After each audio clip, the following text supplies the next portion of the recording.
Hi everyone, it's Cindy. Welcome back to Studioloo. I'm here today with December the 19th, Dephemerember, and our prompts are paper bag handle and slow stitching. So this challenge is hosted by 49 Dragonflies and Louisa Heinzel. You can learn more about it in my description box. So let's jump into this project. So what I have here is a remnant of a paper bag that has this handle attached to it. My friend Jackie told me the other day that she saw something where someone unrolled these and you get a really fun paper from them. So I have to do that experiment, but I'm not doing it today because I have a different idea in mind. So what I want to do, obviously I want to keep the handle here intact, but I'm going to tear this away here. And on the other side as well. Okay.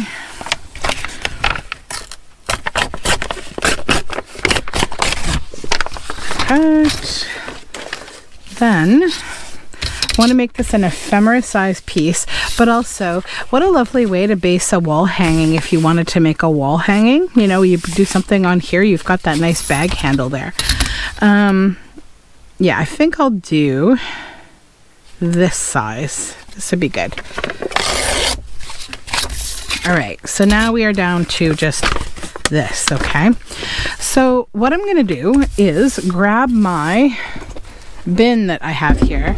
I'm taking on this Herculean project over the holidays to try to sort out and reorganize all of my fabric.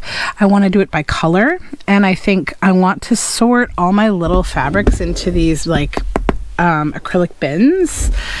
We'll see if that happens. I just got to start in my scrap bin, like that I keep beside my desk, where I throw like fabric that I want to keep. A lot of it ends up being children's clothing that the kids have grown out of, like because the textiles are just gorgeous, and like I mostly buy like natural things, so it's like beautiful cottons and that kind of stuff. So yeah, okay.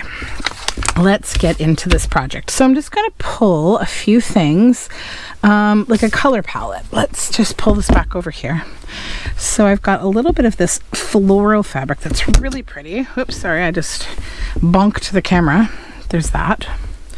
And this looks kind of like ticking, but it was from a dress.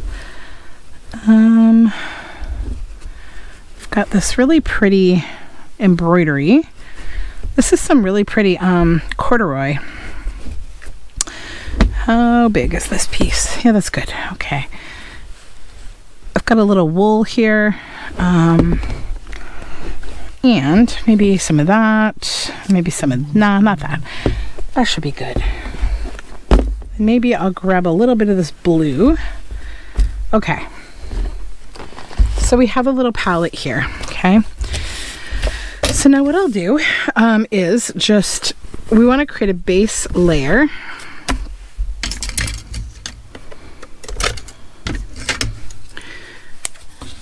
Cut here and give this a rip.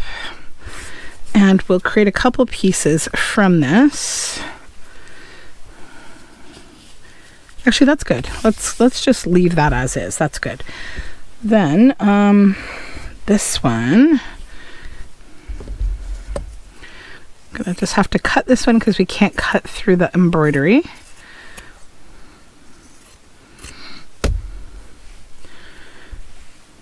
Sort of do this. Don't worry if it goes over the edge, that's fine. We can fix all that up after. I just want to kind of create like a base layer, and we're going to do a little bit of layering of fabric.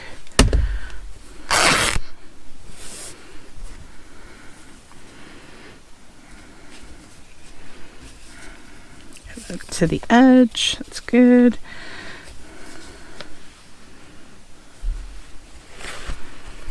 This little rose, this was a little button-up shirt my son was wearing. It's so cute. My daughter had a matching dress. Children's clothing has, you know, it's so intrinsically locked into so many memories. It's one reason I actually really like using it is, yeah, it takes you back to all of these visuals in your brain about things that you did when they were wearing these clothes. Okay, so that's good. I want a little bit of this wool just for some texture. Excuse me. This is from a little sweater, a baby sweater actually.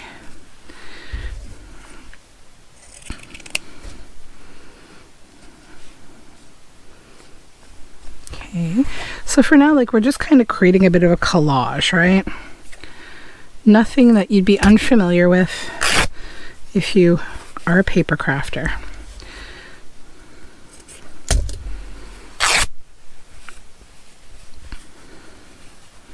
Just going to shorten this a little. Just kind of give it a little bit of a smoothing here. It's kind of wrinkly. There we go. Now we've covered most of that blue. I just trim this down a bit so we don't cover all that blue. Because I do want that little pop of blue there.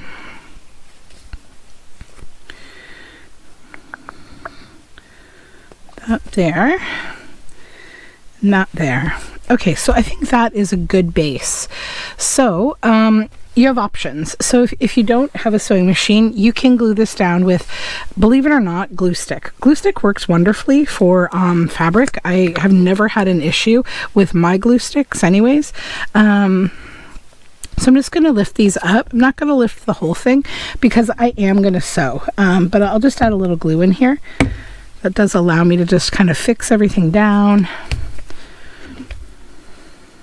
But the nice thing is, like, I don't have to lift everything.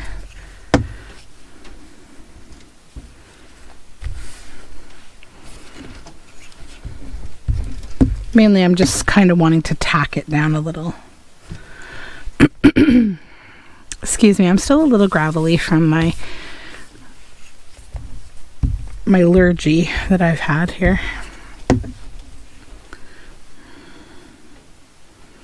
This was here, yeah, okay.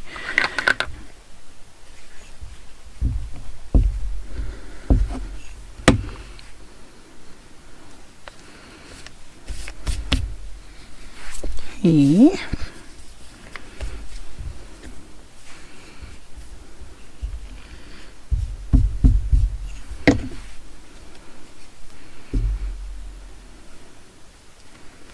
There we go.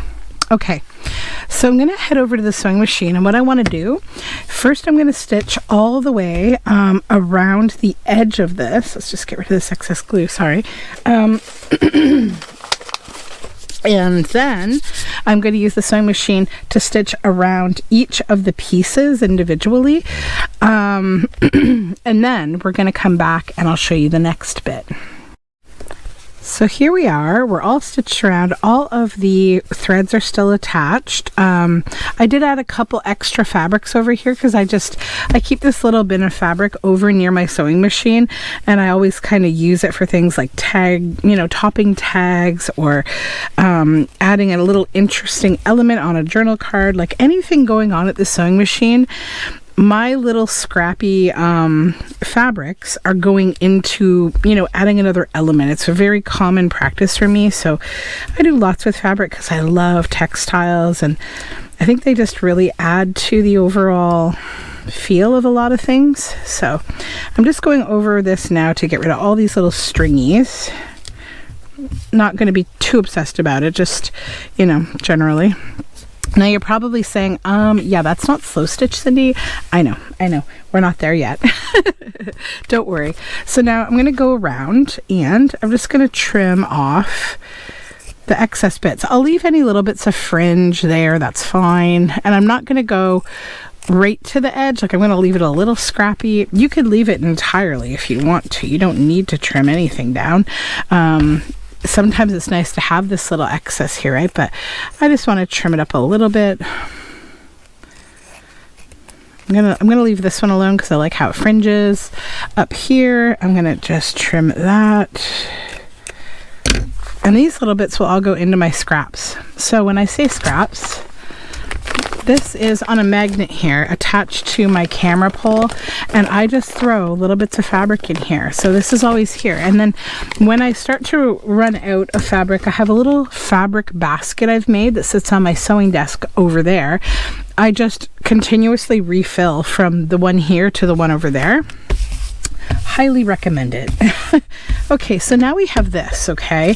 So my thoughts are, I want to basically do a bunch of slow stitching on here between the seams. And that's where we're going to use interesting, you know, stitching. I kept the sewing machine stitching like really basic because I want the stitching to pop when I use it. So I need to grab some embroidery floss and a needle.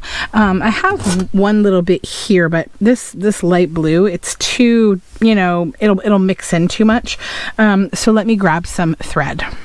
So the colors I'm choosing are brown, green, and yellow in these shades, because I feel like they're good accents to botanicals, right? So if you think of sunshine, dirt, and foliage, grass, leaves, these are those colors. And I think because we have such a botanical feeling piece, that they will, you know, create that visual in your head, that mental nostalgia picture. So I'm going to start with the dark brown, and this is just a very scrappy, tangly little skein here of this. I have tons of embroidery floss, some of which is thrifted, and so you get these kind of half skeins, but I like to still use them. They're still great. So I'm not going to worry about tying knots. I'll show you why. So let's start with maybe this line right here. So what I'm going to do first, from the front, I'm actually going to pop a hole. So see that? So that will show me on the back now my visual for my starting point. This is a good way to kind of line up where you want to stitch. So if you want to stay straight, you know, you've got this back here, and you can kind of go, okay, that, and that. That'll make me a nice straight square, like a cross stitch. So if you're not super proficient at sewing, it's fine. So start from the back and thread all the way through. You do not need complicated stitches to make this really cool. It's not a problem. And also, if you're looking for projects like this that will blend paper and fabric a little bit, or mainly slow stitching in general, I highly recommend watching Rachel and Sarah at Roxy's Creations and Roxy's Creations by Sarah with their all their slow stitching projects. They do a lot of this kind of piecing, you know, type work. And whoops, I went through the wrong hole. Let's just fix that. So yeah, they do a lot of this kind of work, and it's really, really nice to watch. You can look on my channel at my past work, even that I've done with the Roxy's stuff. The Roxy's Journal of Stitchery. If you search that on my channel, you'll see my work. But generally, if you're looking to see, you know, Rachel and Sarah's stuff, or anyone else who's participated, because lots of people participate in this, check it out. It's a lot of fun. Okay, so now we're going to take our original end and this end here, and we're just going to tie those together. And the reason I choose to do that instead of creating a knot is it will be less bulky, right? You're creating like a flat knot with two strings here, rather than, like, you know, doing that loop knot that we often do on the end, and then just leave a little bit. That's fine. So then basically you're going to continue on with your pattern. So again, you know, pop the hole through here. Okay. And then you can visually see where you want to put that on the front. I also recommend using like a desk or something to push this through. And if you find it hard to pull your stitches through, you know, maybe you've got sore hands or sewing is complicated, I also recommend doing something like this to pull through. I have gotten into using this because I do a lot of stitching on thicker fabrics and stuff, so that really helps me a lot. I don't have to like fight to get the needle through if the fabric is not really cooperating. or sometimes some threads can get a little hard to stitch with for some reason. I don't know. And we flip over, we find a hole, and I just kind of make the holes as I go. Like if I need that guide, I'll create another guide as I go. I don't do like a whole template of holes. But we're just doing a simple cross stitch here, basically. X stitches, or cross stitches.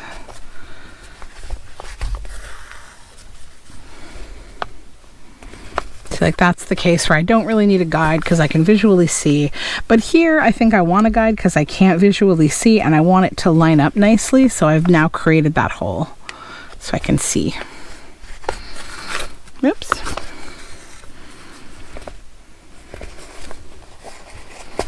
Okay, so you get the general idea. What I'm going to do is I'm going to continue this till I get to here, and then I'll move on to the next pattern. All right, so we have all the X's that I want there.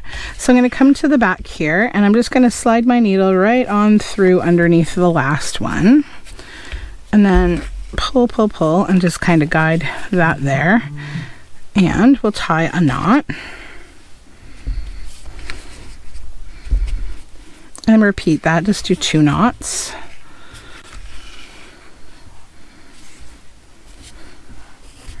Okay, so then you can snip this and we can get rid of the brown, and we'll move on to this beautiful yellow. Thinking as I look at this yellow, I'm excited about spring and seeing the return of the canary finches to my bird feeder, because they are, or the goldfinches rather, they're actually American goldfinches. Okay, so now where do we want this? Where would a yellow pop come in handy? I love how the yellow looks with this, so I think what I might do is something that goes right around here, and I'm going to choose, I think, a blanket stitch. Or maybe I'll do a blanket stitch all the way here. So let me show you how to do the blanket stitch, okay? You're gonna basically, let me draw it for you so it's easy to see. It's also an easy way to keep blanket stitch nice and straight. So grab a ruler here, and this is an edging stitch. So I'm gonna create a straight line with this blue marker. If this marker wants to show up, there we go. There it is. Okay, so now you can visually see that. I'll just bring it up so you can see that line. So we're gonna again start on the back. We'll start up here at the top with our first stitch. And I'm just, whoops, just gonna keep the tail at the back here. About that long is good. Now we're going to go up and over, and then go about 1 centimeter away from where you just stitched. Go right in the back again on the line, and pull, pull, pull, and just guide that thread over top, right, like this. So when it's pulling down, it's pulling this way. Now you go in underneath that loop. And you created your first kind of little chain. Now this first one is going to create this V. So what I always do is I go back this way, I stitch back into my original stitch, okay, and I pull it through because I don't want that V. And it's just the first one that does this. There's probably a better way to kind of fix that, but this is just the way that I do it. Okay, so come to the back here, straighten that out. Now let's just, yeah, we'll tie this. I still have quite a V there. You know what? I'm going to do this differently. There's probably a better way to do the first stitch that I'm not sharing properly. So what I'm going to do is take it back out and do it a different way. But again, this is just me making it up as I go. It's not the official blanket stitch starter, because I completely forget how to start it, but it's not going to be hard to. So let's just tie this, okay? Because that's going to create that bar that I want.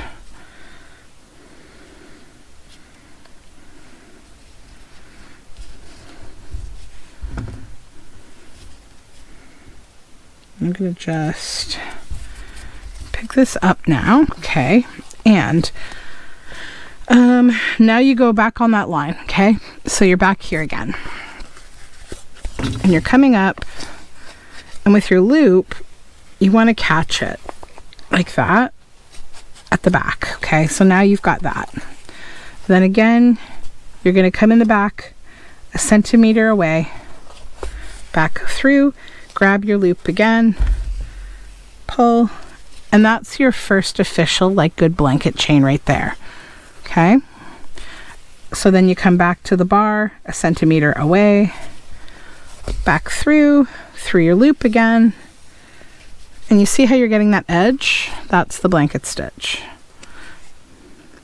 So I'll continue all the way down the whole blue line until I have created this edge, and that will give me a really fun blanket stitch edge.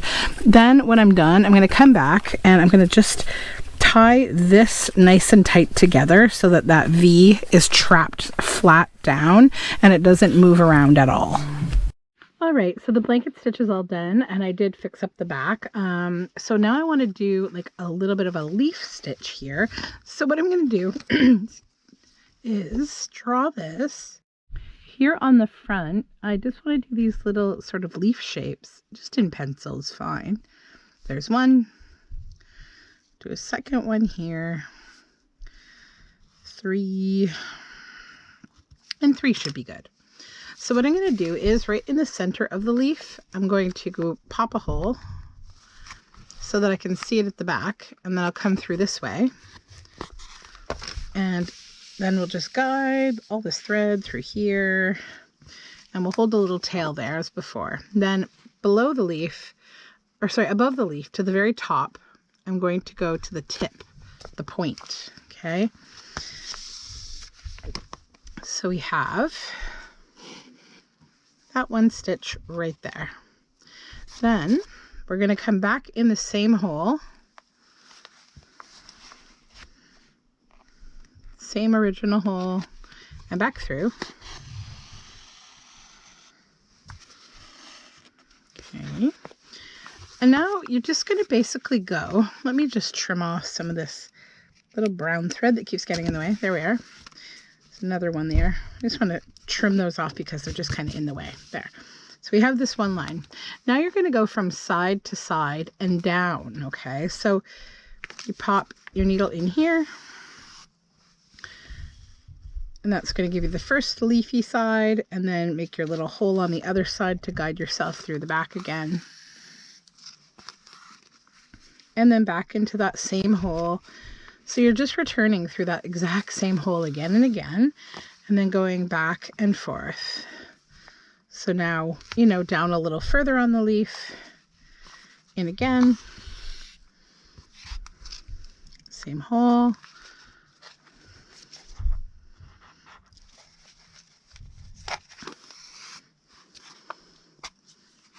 Come on, what's going on? We have a tangle. Oh, it's that little thread again. It's just getting in the way. Let's see if that will pull through now. Oh no, it's a tangle here. Tangles happen in stitching. You just gotta kind of go with the flow and not stress about it. Best way to get them out usually is to just take your needle and put it right in the center, and then kind of like tug at either side of the knot, and see it'll loosen it up a little, and then it will just let you pull it right out. Most knots in stitching, they happen almost like a slip knot. So as long as you don't pull it too tight, you're okay. So we've got now 2 on this side, 1 on this side. We need to go back on this side again.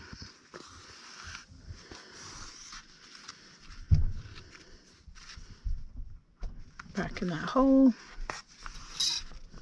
Oops. Too many tools on my desk here. Stitching is way more of a calamity on camera than when I just do it quietly by myself.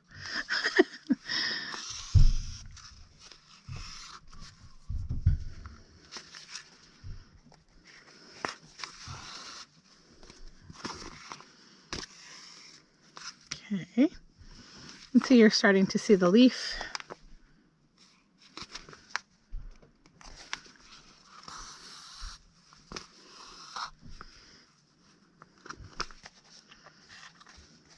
So this one is a little more time consuming because you've got to build the whole like surface of the leaf.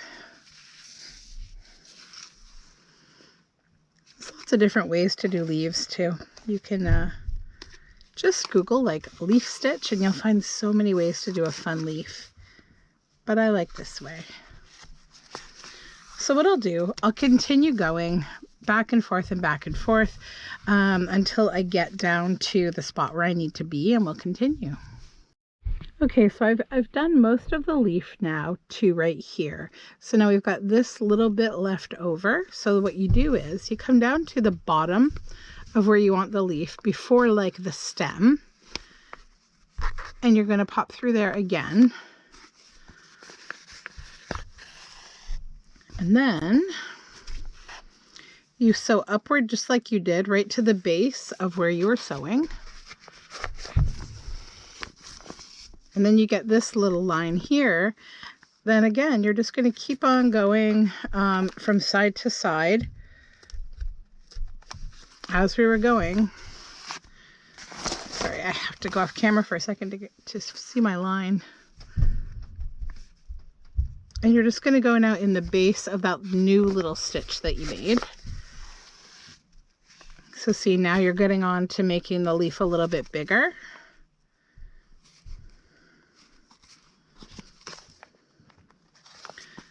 Again, side to side. So we head back over here. And we'll go into the bottom. And then you just kind of look at it and figure out, like, do I want to fill in here? Do I want to make this round to come down here?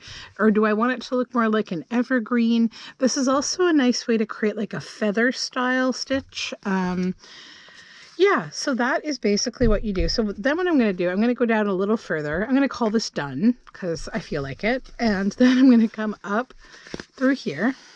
Okay. And then we'll just stitch our stem in one stitch,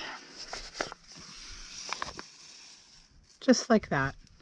And then see, I'm right at the beginning of that next leaf that I drew, so I'm going to do the exact same thing again. You start with a hole in the center of the leaf and you go through it, and then you begin again with your going up to the top. This will be like your main top of your leaf. And then that's where you're going to start again, side, side, side, side, side, side, all the way down. Then again to the next little interval.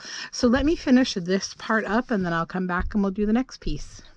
Alrighty, so there's my leaves. So what I'm going to do is just a few other different kinds of stitching, like some French knots and some filling in here and that kind of thing. And I'll come back once I've done it all. I think it might be a little tedious for me to just be like, now I'll do this stitch, now I'll do that stitch, because I want to fill this whole thing in.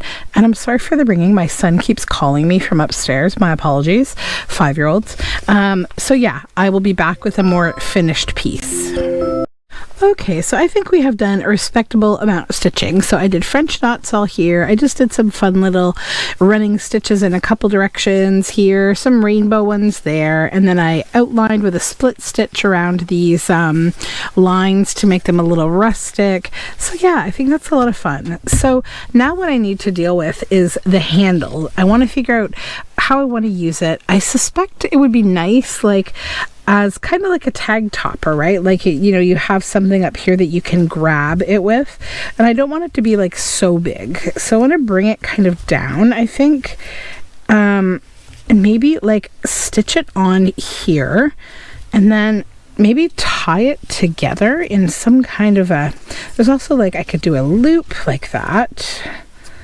We could fold that down, which would also be neat. But I think what I'd like to maybe try to do is to flatten it out a bit if I can. Let's see. I must need like a rolling pin, which I do have. There is a rolling pin in this room, but I might just try to do it with my bone folder. Just give it a squish. I'm sure there's just so much paper that's like compressed in these handles. And I could certainly take it apart, but I don't want to right now. This is flattening it. Okay. What did you do tonight? Oh, you know, I was flattening a bag handle with a bone folder. What were you doing? This is what we do, folks. Okay. Good. Now, that's a little flatter. And I do kind of like the idea of it coming down this way. It sort of wants to do that. Like on its own, that's what it wants to do. Do we like that? Yeah, I think it could look quite cute, actually. So what I'm going to do, I think first, is I've got all the backing here, so I need to cover all that up. And I think we can kind of accomplish two things at once over at the sewing machine. Fastening that handle down and backing this neatly, that would be good. And I just kind of gum my glue up in my stitches a little bit on the back, because it's another good way to just hold down those knots and threads and things. So I'm a little liberal with the glue. Okay, so let's take more paper bag.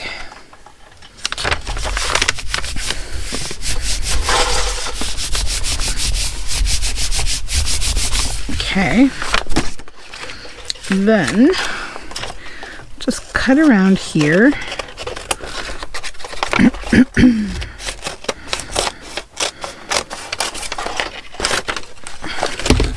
Sorry for the noise. I think my daughter has some pencil crayon calamity going on over there. Okay, I'll just follow this. I want it to be a little like abnormally shaped. It doesn't need to be, you know. And we just got to be careful here, because this is where we have the edge stitching with the blanket stitch. There we go. Okay, so then just kind of give that a press. Now what I'll do is head to the sewing machine, stitch all the way around this, and we'll trap this down in the way that I want to have it, I think like that, and then I will come back. Okay, so this is done, and I really like it, actually. I did what I said I was going to do. I just kind of stitched around the edge, did a little zigzaggy fun at the top, and I did that also to just help to really hold this down quite well. And then I did 3 or 4 like irregular kind of lines around the edge. So now we have this nice backing. And then we have the front, and it's just this lovely piece. Like, I like the, you know, kind of asymmetrical way, because the handle's a little asymmetrical. Like, it's just a fun piece. So yeah, hopefully you will give a try to this like kind of little patchwork. These are nice little projects that you can take somewhere, like if you're in the car. It's a nice way to kind of like, just like slow stitching on fabric. This is a really nice way to create like the front of a journal. I'll give you a little sneak peek of a journal I'm working on that uses some of the foundations that we're playing with today, but I'll show you like the whole journal cover. So here it is, this lovely journal cover. So this is for a project that I'm doing, and you know, all sorts of fun stuff. I've done some slow stitching here, and where else? There's a few spots on this journal cover that I did some slow stitching. There's lots of elements going on though. Oh, here, right here. You have to remember where I did this.